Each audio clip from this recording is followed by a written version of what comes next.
നമസ്കാരം. പൗരസ്ത്യകൽതായ സുറിയാനി സഭയുടെ ഏറ്റവും പുരാതനമായ ദേവാലയം മാർ തോമസ് ശ്ലീഹായുടെ നാമധേയത്തിലുള്ള തൃശ്ശൂർ പട്ടിക്കാടുള്ള ഈ ദേവാലയത്തിൻ്റെ ഈ മതമായുടെ മുമ്പിൽ ഈ ദേവാലയത്തിനകത്ത് നിൽക്കുമ്പോൾ വലിയ സന്തോഷമുണ്ട്.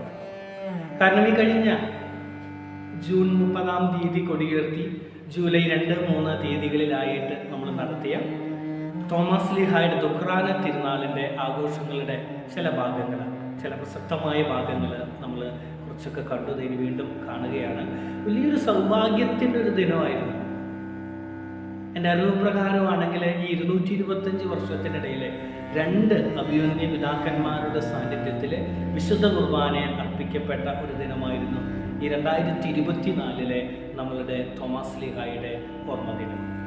തലേദിവസത്തെ തിരുപ്രദക്ഷിണത്തിനായാലും മറ്റ് വിശുദ്ധ കുർബാനകൾക്കായാലും വിശ്വാസികളുടെ വലിയൊരു സാന്നിധ്യവും ഈ വർഷം ഉണ്ടായിരുന്നു എന്നറിയുന്നതിൽ വലിയ സന്തോഷമുണ്ട്.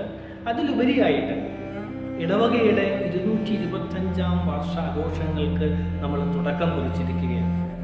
മറ്റു വലിയ ആഘോഷങ്ങളൊന്നും അല്ല കാരുണ്യപരമായിട്ട് കാരുണ്യത്തിൻ്റെ സ്പർശത്തോടെ മറ്റുള്ളവരെ സഹായിച്ചും മറ്റുള്ളവരെ ചേർത്ത് പിടിച്ചും കൊണ്ടുള്ള ഒരാഘോഷ പരിപാടികൾക്ക് കരുതലിനായിട്ടാണ് നമ്മൾ ഈ 225 വർഷത്തിൻ്റെ ആഘോഷങ്ങൾക്ക് തുടക്കം കുറിച്ചത്.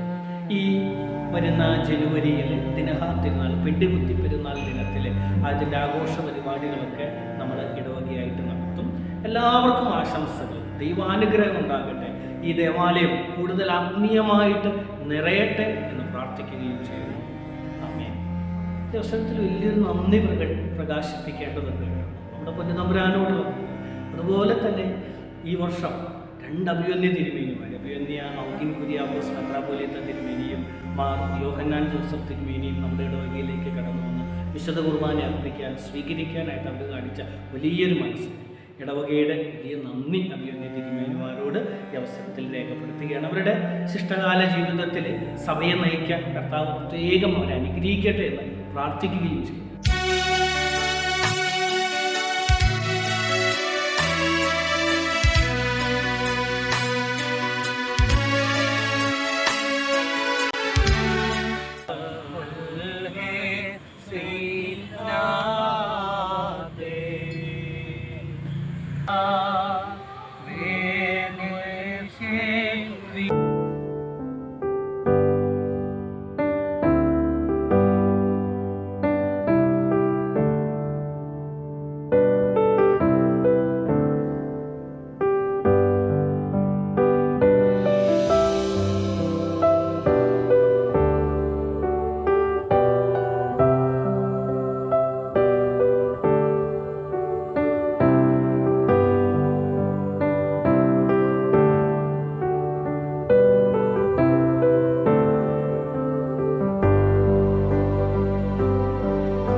Lord,